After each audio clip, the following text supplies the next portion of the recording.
non-fungible ETFs, don't you know? Banging our heads to the rhythm of the code. We don't care about dollars or the shiny blade. We're just holding to zero. It's our every. We're the non-fungible ETFs. Holy cow, let me start that over. Jesus. Gravity, good morning, brother. Congrats on the first, dude. GMs to you. Man, let's get right in. I'm shocked this morning. I'm just going to say it. I'm shocked.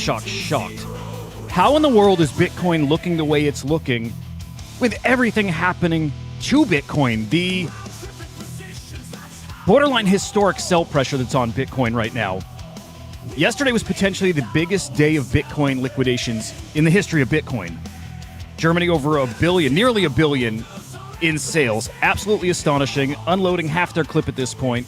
But today the sell-off continues. Another 6,300 Bitcoin, $362 million so far. If they follow what they did yesterday throughout the day here, continuing to trickle Bitcoin over to exchanges, liquidating their positions. Are they bringing it to zero? Nobody knows. Nobody knows what they're doing, man. But Bitcoin holding strong. And you see that right here. Bitcoin actually up in the past 24 hours, hanging above 57,000. ETH over 3K. Solana over 140. Again, this market incredibly resilient. I don't know how. Actually, maybe I do. Maybe I do. Because if you look at the Bitcoin ETFs, yesterday 294 Bitcoin in inflows. Our best day of inflows in a month. And this is what's so special about these ETFs. This is why this market is different. Said here quite a few times over the past few months that yes, this market is capable, Bitcoin specifically, of falling to 52, of falling to 48. But if we reach these lows, we will probably not stay there long because we have such a big new audience of Bitcoin buyers. And you know what? If Bitcoin looks awesome at 70K, if it looks even better at 60K, man, it looks fucking fantastic right here at 55, 57. It's going to look spicy too at 48. Bitcoin will not stay at these prices long. Cheaper Bitcoin is super appealing to all these new Bitcoin buyers through the ETFs. So yes, can we go lower? Absolutely. Do we stay low for an extended period? I don't know. That time may be a thing of the past at this point. Again, we'll see how it plays out. Dynamic market, ecosystem, all that. But these ETFs, man, they have changed the game here in crypto, and not just for Bitcoin, but upcoming here for Ethereum. Updated S1s filed. These are going live next week, it sounds like, as early as Monday. So Ethereum ETF is going to be trading very, very soon. We'll see how this impacts the Ethereum token price and how that expands or extends to the broader crypto market, ultimately to NFTs too. I know a lot of us here care a lot about that. But again, ETFs got me very excited, very bullish. And again, seeing the prices across the board here, it's hard to not be, even with Mt. Gox Bitcoin still looming large over all of this. Maybe we can handle it. Maybe this market can absorb that. Now, the Solana ETFs got a deadline for that approval. That is mid-March next year. So it's a little while off. But of course, we're all looking towards this election to see, hey, if Trump wins, very pro-crypto. If Biden wins, I don't think he's anti-crypto at this point. I think he's seeing very clearly what the public wants, and they have clearly adjusted their policy. And Gravity, you've brought up really good points here too. Any positive movement we've seen in the crypto world here, regulations, and just general progress, it has happened in the Biden administration, not the previous Trump administration. So it's a fair point.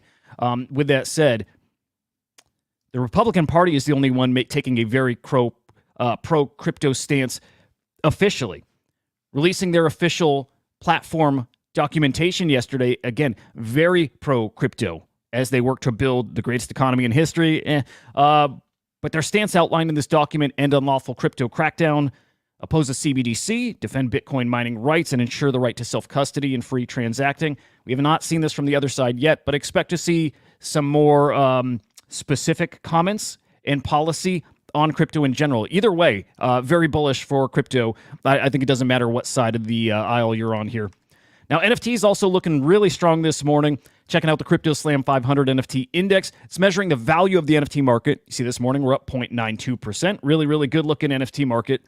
Got to say, all things considering, NFT sales, this is cross-chain NFT sales, just over 14 million yesterday. Unique sellers up, but unique buyers up even more. Total transactions up as well. And actually trade profits up slightly. Still in the negative, though, negative $1 million. taking a look at the top collections that are moving this market. D-Market, all the way at the top with 1.5 million in sales. I always like to give a little more color into D-Market because excellent product, right? These are gaming skins, Counter-Strike, Team Fortress, Rust, Dota, sales tokenized on-chain. Love seeing them there at the top. And a brand new mint at number 2. This is BTC Machine's new ZBit loot boxes. Sold out a 10K collection yesterday, ripping on secondary. Also great to see here. We got Fragana's Retardio Cousins, Pudgy Penguins, Dozuki. These are those Tether focused collections over on Polygon. I don't think these are legit, but here's another brand new one. These, you hold a certain number of NFTs, you get a Tether USDT distribution daily. I don't think these are legitimate. I actually think these are money laundering. Not quite wash trading, but more like money laundering. So this new collection there included in that. We also have Solana Monkey Biz, Bitcoin Puppets, and I'm going to bump Sorare and Runestone up, replacing these two guys right here. So a really solid top 10. Volume still kind of low, but it's great to see a new mint on the top 10, and that's my takeaway here. Your top sale in the past 24 hours, CryptoPunk 5335, selling for 30 ETH, 89,000 bucks. I promise you guys, this week I'm going to do a little digging into Darkflex and Yapegs. Again, these keep showing up in the top 10 here, and I'm still not familiar with these collections at all. No, I have no idea what they are. Really want to do that digging, because if these aren't legit, I would love to get them blown away, but I'm not sure yet. I'm not. It's just pretty big sales for collections I've not heard of, unless you guys have. Really curious if you guys have heard of these. Me, not so much. Some headlines across the NFT and crypto space here. Coinbase delisting Ape futures. Okay, it is just one pair. It is just this Ape and ETH futures pair. But interesting to see the fall from grace Ape has taken. Not going to pull up the price of that Ape token, but just be aware it is down and down bad. And sentiment around Ape coin, it ain't good, guys. It ain't good. We need a big time turnaround in the Yuga ecosystem. And so, yes, that is their NFTs. That is their Bored Apes, their Mutant Apes, their Kennel Club. They've got a lot of assets at this point. But the downturn across their ecosystem extends to the fungible token side as well. Rooting for those guys, I'll say that. All right, Blast Season 2. Just kicking off, and we are starting it with a brand new gold distribution. So this is Phase 2, Gold Distribution 1. Look, your big winners here were Thruster and Fantasy Top. Both of these guys getting 1.1, almost 1.2 million gold. Big distribution, though. Basically, all the top dApps did get some kind of distribution. But again, Thruster, Fantasy Top, your biggest winners there. Fantasy Top got to double dip a little bit because they are ongoing tournament right now. Well, if you entered that tournament, you did get a bonus distribution that is separate from this Phase 1 gold distribution. So a lot of winning over in that Fantasy Top ecosystem. Love to see it. Definitely keep my eyes on Blast. They are down. They're definitely not out, guys. Do not fade them, honestly. When things are down in sentiment at its bottom is maybe the time you want to pay attention to it. Moving on to Loopify, the non-brand brand. A lot of interesting narrative around this guy recently who he wasn't aware, people didn't realize he was a person, not a brand. I didn't know that. I actually thought he was a brand too, because he does have a lot of products he's coming out with. Specifically here, he's got a game he's been working on for years now called Treeverse. This game looks fantastic, right? If you're an old school JRPG gamer, talking like Final Fantasy 3, right? They have a very specific look and a gameplay loop. Well, Treeverse looks like it fits right in there. Looks like we got an open alpha coming next month. Let me give this a quick refresh so you can see some gameplay footage. It looks awesome. And this is an old trailer, by the way. This is from 2022. It's pretty old.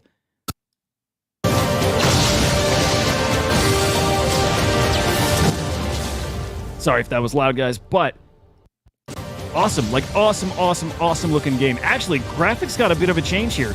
It looks a little more like cel-shaded. Interesting. Awesome looking game. There's been newer trailers too that show the depth of the combat and the RPG systems. This might be a really special game, so we'll keep our eyes on that. We'll certainly be trying to play in that beta. Man, the building in this space, especially while the crypto markets are down the way they are, don't lose track, don't lose focus on the building that's happening. MetaMask especially is really stepping up their game. Acquiring Wallet Guard last week, now unveiling this new toolkit. All right, now this article doesn't go in depth with the technical side of how this toolkit works. So the TLDR is this is going to let you build components of your products that don't require a wallet connection, that don't require gas fees, that you can basically delay gas fees. I want to see how that works. I want to understand this a little more deeply. But the purpose of this is to onboard non-Web3 people, right? That's our next phase. That's our next step, is bringing in non-crypto, non-NFT people. And when you get on a website and you're met with a wallet connect and approval message, it's pretty freaking off-putting, right? It is. It's confusing. If you've never touched a Web3 product before and you're met with that, or you're redirected to install a wallet, add an extension in your browser, it can be a big turnoff. This is aimed at fixing that. So it's an interesting update. This was unveiled at the ETHCC event. So I want to get more details, see exactly how this works, but it's just to highlight the building that's happening now, and it's great stuff. It is building our future here. And finally, guys, I wasn't super nice about this podcast yesterday, the Thread Guy Andrew Tate podcast. I wasn't mean, and I was actually just having fun, and I hope I qualified most of my statements with saying I'm a Thread Guy fan. I like the guy, and I'm rooting for him. With that said, I thought this interview yesterday felt kind of amateurish. Well, it absolutely would feel that way if you weren't really watching it, which I wasn't. I was skipping around. I was just kind of getting these little sound bites throughout, and out of context, it was rough. Man, it's a 3-hour interview. I think that's the wrong way to ingest it. So this morning, I've been watching them. I'm just about 2 hours in here.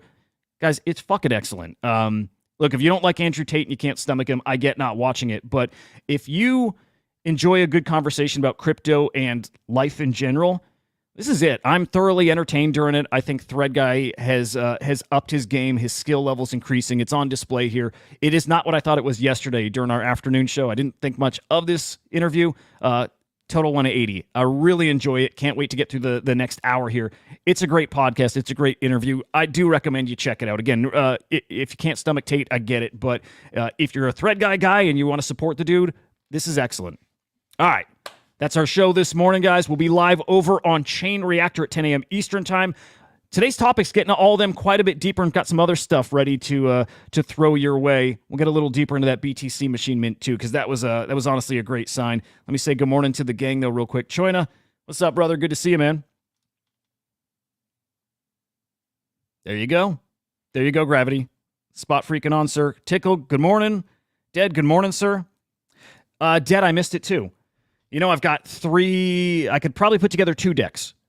Yeah, 2 decks I could put together. I missed the deadline too. I went to it yesterday, not realizing the tournament had started. So I went to it yesterday, realized all I can do is view the leaderboard. So I missed that second distribution, but it is what it is, man. And yeah, dude, I'm shocked. I'm shocked because I wasn't expecting it. Having just skimmed through and just hearing parts, I'm like, man, he's got to step it up. He did. Hearing it in context, dude did step it up. It's a solid interview. So enjoy it. Good morning, Token.